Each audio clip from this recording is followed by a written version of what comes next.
This is breaking from the past. We have been civil and polite in the past. We've demonstrated in the past. Some people might call it protesting in the past. But what we're doing now is we're saying it's time for action when you impede the lives of law-abiding citizens who are not causing the crime. It's time to stand up and say something, and that's what I did last night in the revered Maryland House of Delegates. I stood up with a speech. That's a phrase, law-abiding citizen. Yes. By saying you're not going to comply by definition, it means at some point you become non-law abiding anymore. Yep. Does it hurt your argument? No, every generation has its civil rights violations. I'd say we are the Selma marchers of 2019.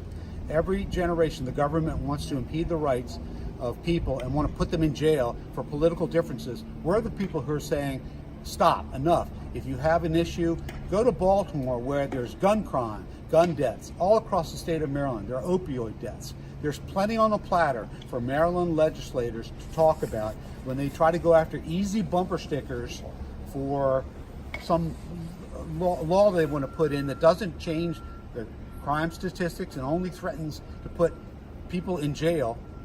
Then we have a problem, and these shirts are making their appearance because of that. We will not comply means to me that somebody's willing to get arrested and go to jail over this. I've been arrested or resist.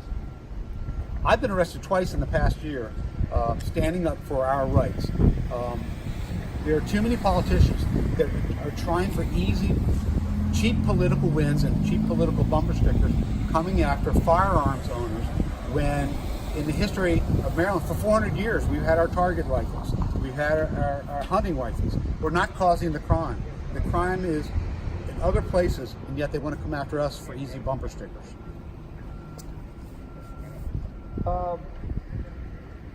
Some people, I think I saw on one Facebook post or series of posts, which I have yet to sort of suss out and finish my reporting on.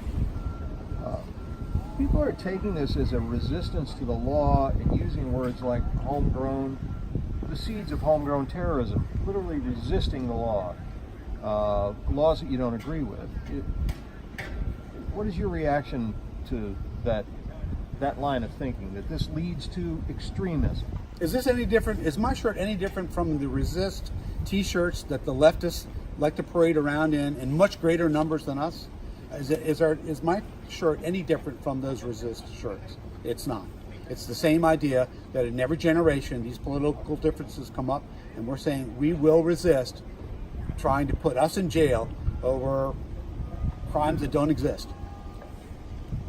A lot of people don't like paying taxes, and they protest the taxes, but ultimately they comply and pay and seek their resolution of the issue through elections and things like that.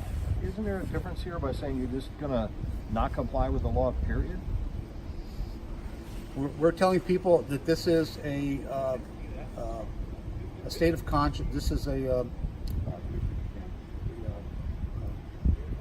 is a question of conscience for every Marylander who thinks that the folks here in the Statehouse have gone too far, that they're not focusing on real crime issues, real public health issues, that sort of thing. They're using the Second Amendment community as a punching bag, and we're saying enough. Yeah, you see where the line of questioning is going. This is really different from, like you said at the beginning, this is different from protest, different from seeking a political solution. This is saying, no, we're not going to comply with the law in the future. And a lot of people are suggesting that maybe the next step to that is, physical resistance, which is a lot of chatter about that goes on along. Come and get it, that kind of chatter. Some people have acted on that. I mean, I think people would argue that the Malheur Wildlife Refuge takeover was sort of we will not comply type of attitude. The Bundy on the bridge on I-10 in Nevada, where citizens were pointing guns at federal agents.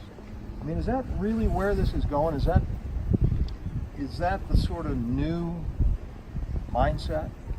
Every generation has its crisis, and the internet is full of people making declarations. The difference is we're proud enough and secure enough to come out in public wearing this shirt with this message, and as I did, from the rafters in the House of Delegates, tell them that we will not comply with them punishing law-abiding citizens when there's other issues going on. So, they would never know when we're not complying because of the laws that they're shaping up.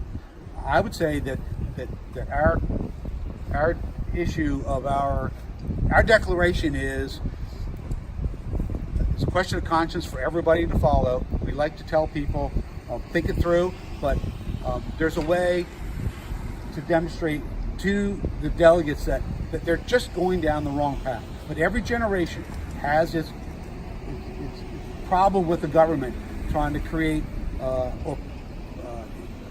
law breaking and trying to put people in jail. Moving from protest to civil disobedience, if it comes to that. Is that the essence of it? Yeah, let me tell you that half the speech that I made last night was not put on videotape because of the threat of arrest. They'll actually threaten people in there to that they will be arrested if they videotape these public goings on. So the first half of my speech, which was that we will not comply with further punishing the law-abiding community, we will not comply. That was missed on the videotape because the state troopers are right there to try to stop people from videotaping these public debates or even my public declaration. I think that's the other scandal. The governor's tried to tell the Democrats historically here, put a public camera in here so we can see what you're doing. They refuse to do it. Why is that? They're embarrassed about how they carry about their business. Tell me about last night. Well, we came in because we knew they were going to be voting on these bills, and this is on the House side, and it just became clear to me that we have presented ourselves in our shirts. We've been very clear. We're in a lot of pictures. It was time to give voice to the message. It's one thing to wear the shirt. It's another thing to stand up and say, we will not comply with further punishments against law-abiding citizens. And, it stops the circus in there for a little bit, and we're glad we did it. Did you get charged or anything? No, I was ejected. We had another person ejected right in the building behind me for trying to make a statement about the government trying to confine us and restrict our comments. There's no way for me to comment in that building without being ejected or arrested. But I was willing to take that chance because it's time to give voice to the shirt. Let's just briefly get into the nitty-gritty of the issue, because what it boils down to is probably the most onerous part of that proposed bill has been stripped away already, which is the handgun qualification license for long gun purchase. Well, the equivalent of qualifications license. Right. Already a regulated firearm for the state. So that's been stripped away. There's still the CNC machining and that's left. The ultimate outcome of last night's bill, if it moves through the Senate and actually passed, would essentially be the Brady bill federal background check for private purchases. Bob wants to sell Larry his goose hunting shotgun. They need to run a background check. Why is that so objectionable? Well, for 400 years in Maryland, families have had hunting rifles. The folks who arrived here in Maryland in the early 1600s had their rifles, their blunderbusses. So for 400 years, we have existed without any public disorder when people have sold their property to other people that they trust. I don't know of anybody in my world who will sell their firearm property. Anybody they don't trust will use it in the proper way. And that's the important part, is the system has been here for 400 years. We object to suddenly in 2019 criminalizing the ownership of hunting rifles, target rifles, shotguns that have been in families for generations, and taking the opportunity to sell them to somebody else. Nobody I know will sell them to somebody they suspect might use them in the wrong way. That's worked out very well for 400 years. Final question. Some people consider this extremism. Do you consider this extremism? In defense of our rights, yes, because we've been pushed around enough. We started by telling folks that we will not comply as a forecast.